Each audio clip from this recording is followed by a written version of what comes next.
was indeed Grendel, the most dreaded beast in all the world. Ugly is not a word to describe Grendel. Hideous is not an expression that can begin to explain Grendel's repulsive appearance. He had eyes of terror and a mighty tail that lashed through the night. His hairy claws were raised high above his ugly head, ready to strike down anyone who stood in his way.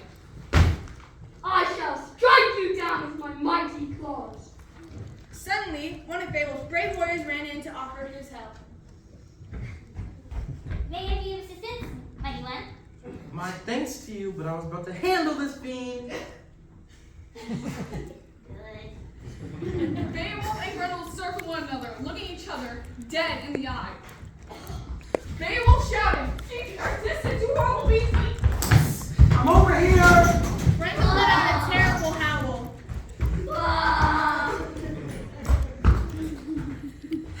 As Grendel drew closer to Beowulf, he ripped his claws across Beowulf's face. Beowulf exclaimed to the creature, "You will pay for that!" You will pay for that! A terrible fight ensued. A battle between good and evil. Then, Grendel bellowed to our hero, "Say goodbye so that you know where I'll find yourself face to face with Grendel." That's when Grendel turned and faced his enemy. Never mind. The fight ended and Beowulf ripped off the monster's arm. Where's the arm? Sorry. Grendel screamed in agony. At that moment, an arrogant man by the name of Unferth re-entered. Beowulf, I'm here. If you need me, monster went that way. The monster screams were heard throughout the kingdom.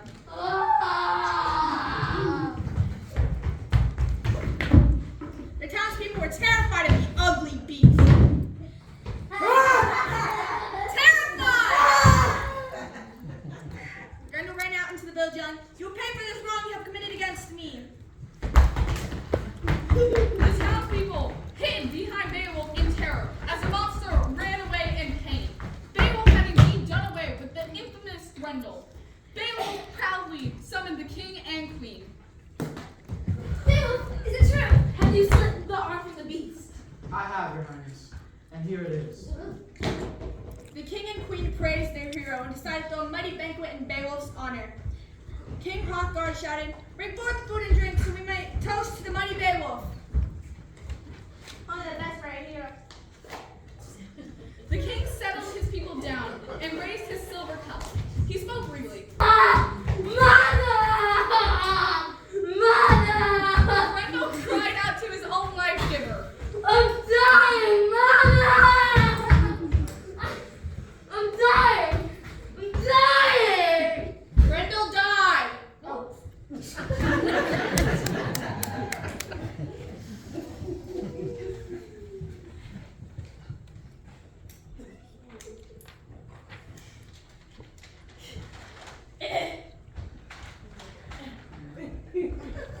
Grendel's mother knelt at her dead son's lifeless body and cried out, "Who has done this to you?" Who has done this to you? Speak his name. But it was too late. Grendel was gone, and his mother would never know who killed her son. It was Beowulf. Grendel's mother was blinded by her anger. She swore she would seek her vengeance on the stranger named Beowulf. She looked pitifully down at her dead son and uttered one last sad phrase. Grendel, my son, you're lying in the dark room. What did she say? Grendel's mother raised her voice to the sky and cried out in agony. I can't see a blasted thing with this bag. Vengeance. I will seek vengeance. I will go and do away with this person who has done away with my son. And with those fighting words, Grendel's mother swam to the top of her watery home.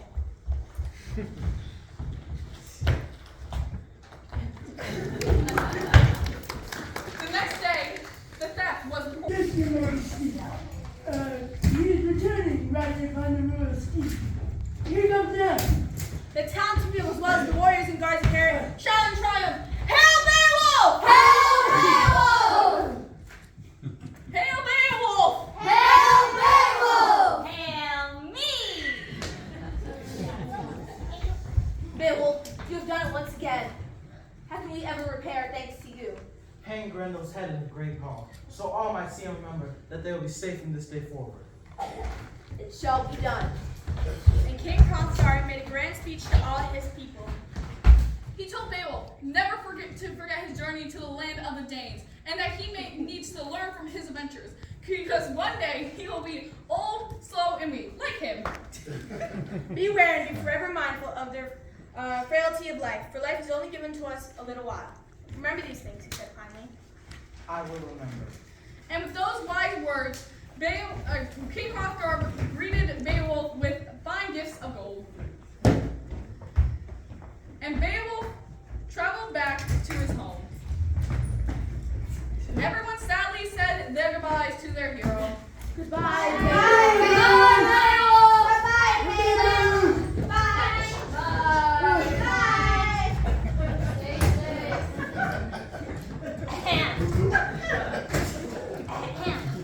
Don't worry, all.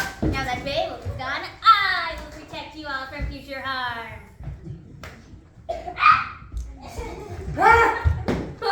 And Beowulf's great name lives on forever in the land of the Danes, as no one forgot the great feats and heroic bravery he performed for King Hrothgar and his mighty kingdom. Hail Beowulf! Hail Beowulf! Hail Beowulf! Hail Beowulf! Hail me! The end!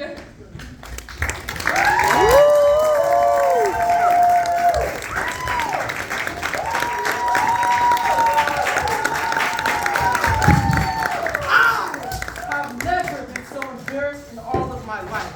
Whose idea was to wear all these